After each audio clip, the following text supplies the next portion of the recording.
What's up, everybody? This is Clint Lamb of Bama Insider. Please get this video to 500 likes and let us know what you think about the Alabama-Utah State game coming up this Saturday. So what we're going to be talking about today are the 5 Alabama players that you need to be looking out for or watching in the season opener against Utah State on Saturday. Now, the first guy we'll talk about is Terrion Arnold, a former 5-star prospect who recently completed his transition from high school safety to college corner. And really, this spot could be applied to any of Alabama's cornerbacks. That competition is ongoing and still includes 4 different players: Kool-Aid McKinstry, Kyrie Jackson, LSU transfer Eli Ricks, and of course Arnold as well. We really don't know what the snap distribution is going to look like on Saturday, but the expectation right now is that McKinstry and Arnold will get the start. We should note that Alabama is a 31.5-point favorite going into this football game, so if it ends up playing out how Vegas believes that it will, we're likely to see all 4 players at least get some sort of action. That makes all 4 of these guys worth monitoring. But the reason that we're singling out Arnold is because we haven't gotten to see him play before. We've seen McKinney, we've seen Jackson, and we at least saw Ricks during his 2-year stint at LSU. But we haven't seen Arnold get any defensive snaps, mostly because he was making that transition from cornerback to safety. Make no mistake here, Utah State's passing attack can act as a pretty good barometer for where this Alabama cornerback group stands. Last season, Logan Bonner finished number 12 in the nation in passing yards with over 3,600. He finished number 7 in passing touchdowns with 36, and he averaged an impressive 8.5 yards per attempt. In his first start against UConn this season, Bonner threw for close to 300 yards with 3 touchdowns and 0 interceptions. This is a good quarterback who distributes the football well and can attack all 3 levels of the field. And with cornerback being such an up-in-the-air position for Alabama, that makes Arnold and the rest of this group worth watching. Next up on the list is Alabama's newest running back, Jahmyr Gibbs.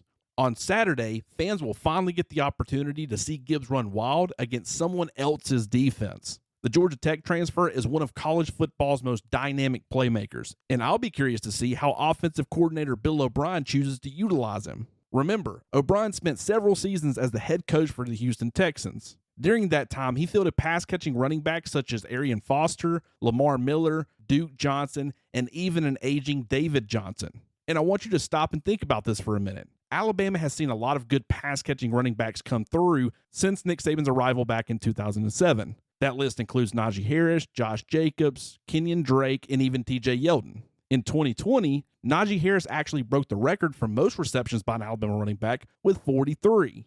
Want to know who checks in at number 2 on that list? Brian Robinson with 35 last season. This was a power runner who was a good, not great receiving option out of the backfield. Yet he still has the second most receptions from a running back during the Nick Saban era. On top of that, we all saw where Jace McClellan was trending before his injury. That's the Bill O'Brien factor, and now I want you to imagine what he'll be able to do with a talent such as Jahmyr Gibbs. Now, for the next player on the list, I sort of cheated. And full disclosure, I'm going to do it again before this video is complete. At number 3, I have Jamil Burroughs, and I have Jahiem Oatis. Alabama's defensive front is loaded with talent, experience, and production. Most of that production comes from the edge rushers, but the entire front is stacked with talent. Going into fall camp, we knew that DJ Dell, Byron Young, Justin Aboigbe, and Tim Smith would all be involved. But Alabama typically likes to use 6 defensive linemen in its rotation, which left us wondering who those other 2 guys might be. Exiting fall camp, we seem to have our answer. Jamil Burroughs and Jahiem Oatis are players worth monitoring against Utah State. I'll be curious to see what their usage looks like, whether that's monitoring snap counts or paying attention to the specific situations they're on the field for. We can learn a lot while watching them play a team like Utah State. Like I mentioned before, the Aggies bring a strong run game with the combination of Calvin Tyler Jr. and freshman Robert Briggs. The 2 combined for 246 yards on 54 rushing attempts against UConn in Week 0. That should give us the opportunity to see how Oatis holds up as this unblockable force that we've been hearing so much about. And on top of that, we should get to see Oatis and Burroughs going against Logan Bonner in that Utah State passing attack. That combination is going to create a lot of intrigue for fans. Now, the 4th player on the list is freshman wide receiver Kobe Prentice.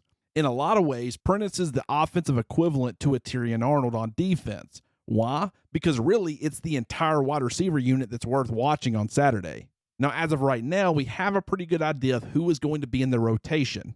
We're going to see Jermaine Burton, we're going to see Trayshawn Holden, Kobe Prentice, and probably a lot of Ja'Cory Brooks as well. What we don't know is how the snaps and the targets will be distributed amongst those guys. We also don't know what the roles will look like in certain situations. Who lines up in the slot and when? What does the red zone usage look like? Things like that.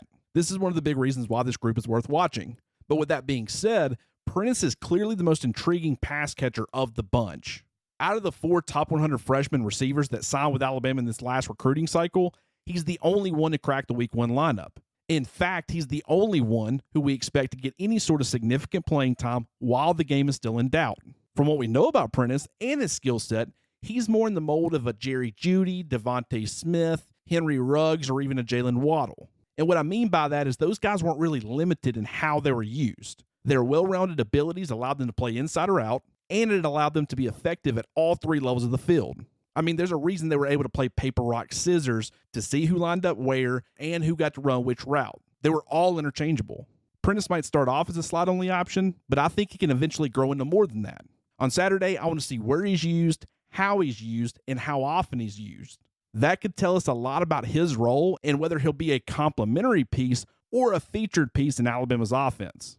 And the last 2 guys on our list of players to watch against Utah State, Tyler Steen and Kendall Randolph, the entire left side of Alabama's offensive line. Yes, J.C. Latham is still somewhat new to right tackle, but he did play guard as a freshman in 2021. And with Emil Ikior Jr. and Darian Dalcourt joining him at right guard and center respectively, fans seem to feel comfortable with the entire right side of Alabama's offensive line. The left side of the offensive line is a different story. Tyler Steen is a highly touted addition out of the transfer portal, but coming from Vanderbilt, some fans have shown concern about how effective he'll be. Can he be an adequate replacement for Evan Neal? I certainly think so, but not everyone believes, or at least not yet. But really, Kendall Randolph is the one that has everyone in a tizzy. Personally, I think he's going to be fine, but fans are going to be watching the left side of that offensive line closely on Saturday. Why? Because by now, everyone knows that the guys up front were a major reason why Alabama didn't win a national title in 2021. That can't continue to be a problem moving forward. So hopefully, Tyler Steen and Kendall Randolph will be able to hold up against a good, aggressive defensive front for Utah State that loves making plays in the backfield and causing a lot of havoc. Once again, this is Clint Lamb with Bama Insider. Please get this video to 500 likes, and we'll talk to you guys soon.